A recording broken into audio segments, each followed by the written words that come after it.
Good evening and welcome. Tonight we will be going over the history and geography of Bimini in the Bahamas. So yeah, this is a tablet only video. Normally I show off my atlas first so you can see this place on a map, and then we head to Google Earth to look at pictures, but these islands in my atlas are tiny, tiny, tiny dots. And you'll see why when I zoom out. So you can see there the Bimini Islands. As you zoom out, you can see just how tiny, tiny, tiny these islands are. These are the Bahamas right here. The United States, particularly Florida, is over here. Cuba's just down here. And if you've seen my other most recent Bahamas video, I'll link my Bahamas playlist up there for you to learn more. Those islands are just over here, the Berry Islands. Right across from Bimini is Miami. Literally right there. Look how close it is. If you're a strong swimmer, you could probably swim there, but I wouldn't recommend it because I'm pretty sure this is shark-infested waters. But here we are. So the main islands are split into two. We have North Bimini and South Bimini. And there are a bunch of other little keys down here as well. You can see Gun Key, North Cat Key. I'm pretty sure that's South Cat Key. And I mentioned this in my last Bahamas video, but yes, this word is pronounced key. In the United States, we have the Florida Keys, which are literally just right down here, the Florida Keys, with Key West being the most famous one. So we call them Key, K-E-Y. In the Bahamas, it's spelled C-A-Y. So it is pronounced Key. Apparently, if you go there and say K, people know what you're talking about and they'll understand, but it is pronounced Key. So, Bimini, let's start looking around. The capital is, make it pop back up, or pop up at all. I'm trying to look for, it's not Baileytown, it's, why isn't it popping up? There we go. Alice, come back, Alice-town. Well, you'll just have to take my word for it. If you saw it for a split second there, it's called Alice-town. Where did it go? I said it right there. It's Alice-town. And you can see the most important aspect of this island. Let me find it. It'll be easy to spot. There it is. The cruise ship port. And you can see here on Google Earth there's a big cruise ship docked there already.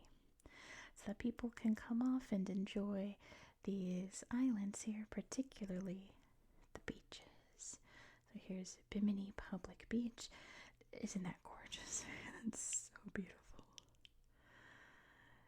And yeah, you have, oh, there's the big cruise ships. Wow. So yes, you can enjoy a gorgeous beach right off the ship. Waves and everything. Oh, pretty. And that sand probably feels all warm and nice and soft. Eat your snacks. Get some local beer. And just enjoy the beach life. Wow, it's a big kayak. So yeah, that's really its main claim to fame. There's a big resort right here, it looks like. Lots of little vacation homes here. Beach clubs, so on and so forth. But that's up in Baileytown. Alice-town is the more suburban area, I suppose. With some interesting things here. You can see some old shipwrecks here along the coast. Let's see, right there. It says there's one over here too, the Gallant Lady Shipwreck. Oh yeah, there's that one. I think it's the same shipwreck. Local beer, lychee beer. Interesting. But yeah, I'll tell you more about the more famous shipwreck just down there in a bit. I've got my notes next to me. I have a light a little bit on so I can read my notes. Make sure I'm not forgetting anything. Over here, I have to remember where it is. I think it was over. Oh, look, Alice-town. I told you I wasn't making it up. It's called Alice-town. Oh my goodness. There we go. Beautiful little spot in the Bahamas. Ooh, maybe some Junkanoo or Carnival celebrations there. Alice-town and Baileytown. Oh, pretty beach. I think it's over here somewhere, but I might have to type it in because I want to show you a spot that's no longer operational. I think I have to type it in. I'm probably at the wrong place anyway, knowing my luck. Let's see. I have to look in my history. Did I type? Oh shoot, I'm doing one in Turkey. Stop. That was the one I just did. I need to do this one. My goodness. And now it's not going to load. Please.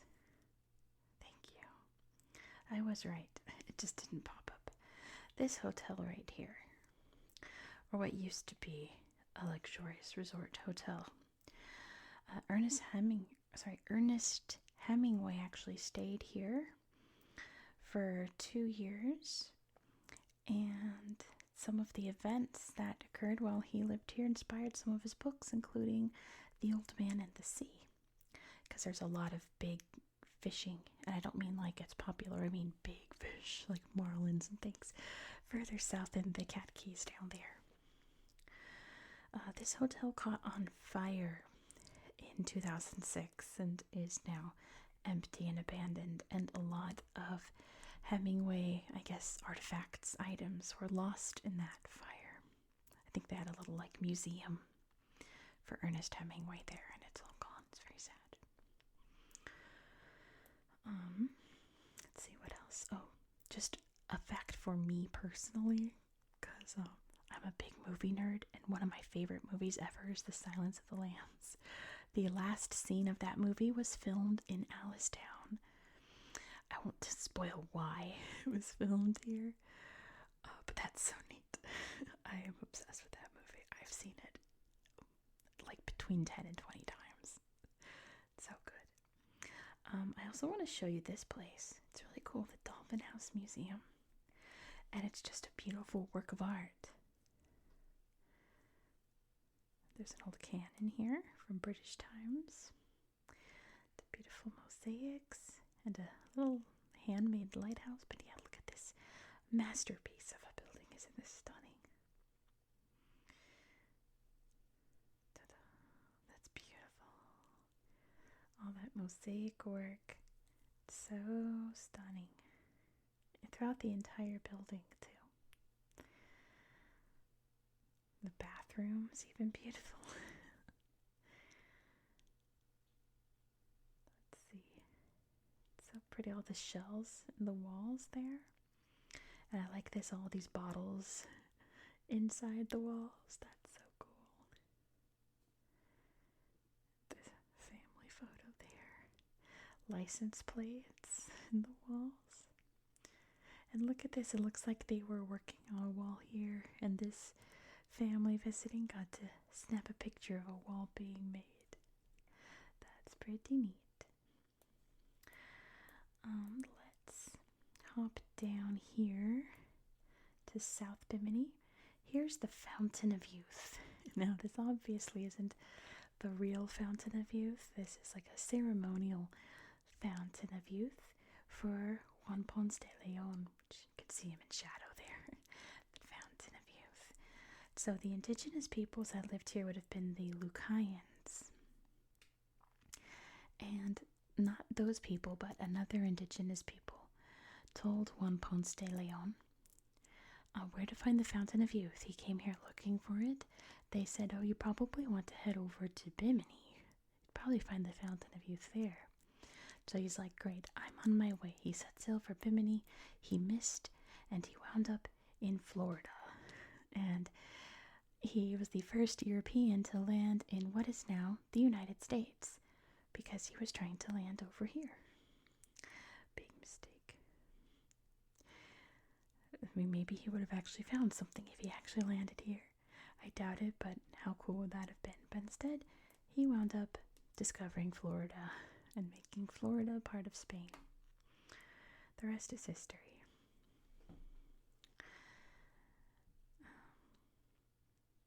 I need to show you the Sapona. This is the SS Sapona, was a World War I warship for the United States.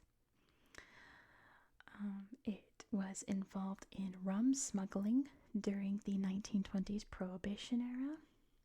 Oh, she found something. Looks like a shell of some kind. But sadly, it got tossed around in a hurricane in 1926 and was grounded here in the coral and wrecked, and here it lies forever, and you can see all the fishies and coral living on it now. And as you can see from the pictures, it's a fun dive site for scuba divers and snorkelers and people leave graffiti on it. I don't think that's very nice, and I'm a fan of graffiti, not in places like this. Going snorkeling. Pretty interesting. I want to look at the sharks snorkeling. Sharks are my favorite fish. I'm sorry if you don't like sharks. I love sharks. I'm obsessed with sharks. Look at the sweet. I adore sharks. Little black tip sharks. Something like that. There's also a dolphin one. I don't know if this slideshow is going to show us anything though. Let's see. Oh yeah, there's a bottlenose by the look of it. Oh, little friends.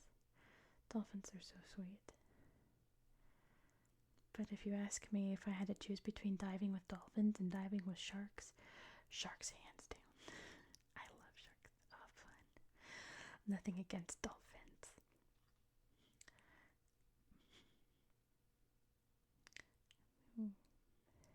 Yeah, they look like Atlantic bottlenose.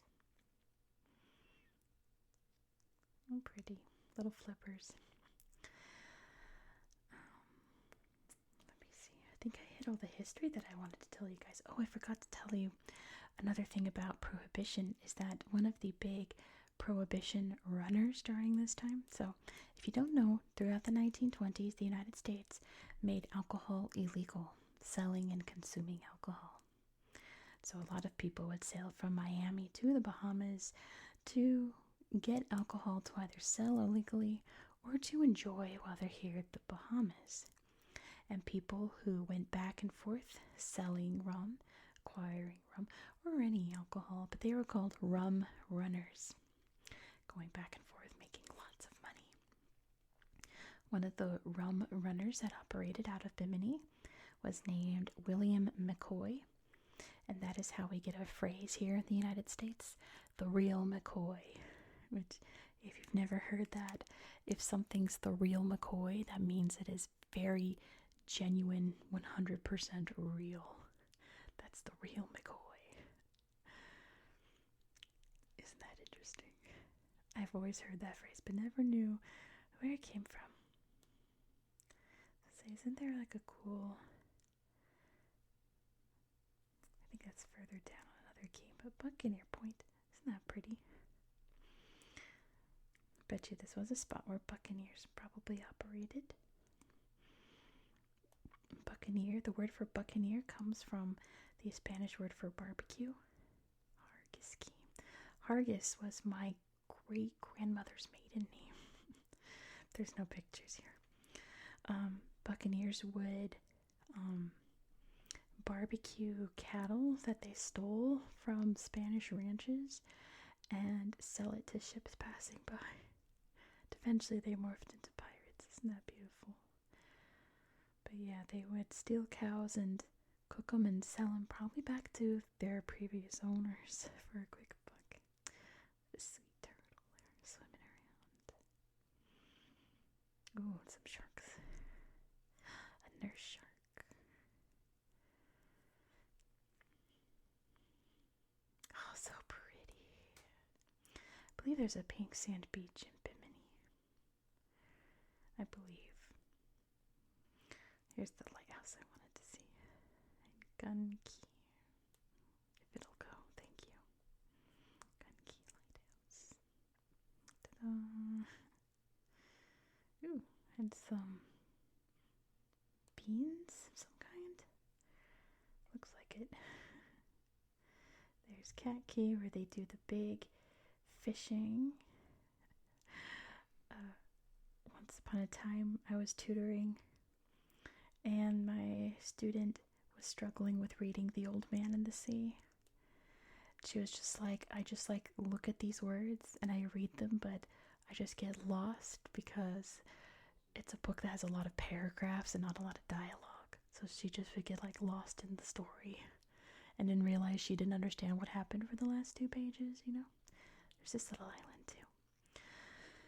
So I was like, here's what we're gonna do. I'm gonna read it. You have to reenact everything that I say. And the scene we were on was when he was trying to catch this big old marlin. So she had to run around, reenact the old man trying to catch a big marlin. Really helpful, I think. Good strategy. If you just don't understand what you're reading, just try to physically act it out like you're in a play. And hopefully that helps. Cool lighthouse. So yeah, this is Ocean Key. You can see there's a cruise ship docked over here. Look how pretty that is. All on its lonesome. Because they are pretty flowers. You put those in your hair and feel fancy. This is another little resorty island. Are these cruise ships? I can't tell. They look more like regular ships. But it's all decked out. All kinds of everything. Let's look at this beach. Sunset Beach. That's a nice name. Oh, the vibes are immaculate. I want to be here right now. Why aren't I on a beach? It's snowing outside right now. It's so pretty here. I think, let me look at my notes. Yep, I have touched on everything I wanted to say for history. Got all the little fishy friends under the water. So we're gonna play with the pictures. Oh, so nice. I wonder if this is a private island that a cruise organization, a cruise line operates. See, look at all the little chairs lined up on the beaches here. And probably look at all these. Oh my gosh, it's this hole. You'll never not be able to find a beach chair here. Oh my goodness, look at all of them. You're guaranteed a chair somewhere. Somehow. Ocean Key, yeah, because you are out in the ocean. And there's a couple little smaller ones over here, but they're literally dots, like actual dots, not like on my atlas, literally dots. They are barely anything. And one of the things I love about the Bahamas that you can see here on Google Earth is you can see this beautiful blue corally water from space. I mean, if I zoom out, you can just see how beautiful the Bahamas are. Sorry if you can hear my brother talking in the other room. But yeah, that's pretty much all that I have for you. So, thank you so much for watching. If you enjoyed this style of content, please consider subscribing. Next in my series, we are heading back on over to Turkey. And I know my Turkish viewers love it, so if you're one of those, be sure to subscribe so you won't miss out. Don't forget to give this video a thumbs up if you enjoyed it. Let me know your thoughts down in the comments below. It really helps out my channel. I hope that you found this video to be relaxing and educational. And I hope that you have a good night. See all the beautiful blue? It's like even when you go out, I showed this last time, but even when you go out, you can still see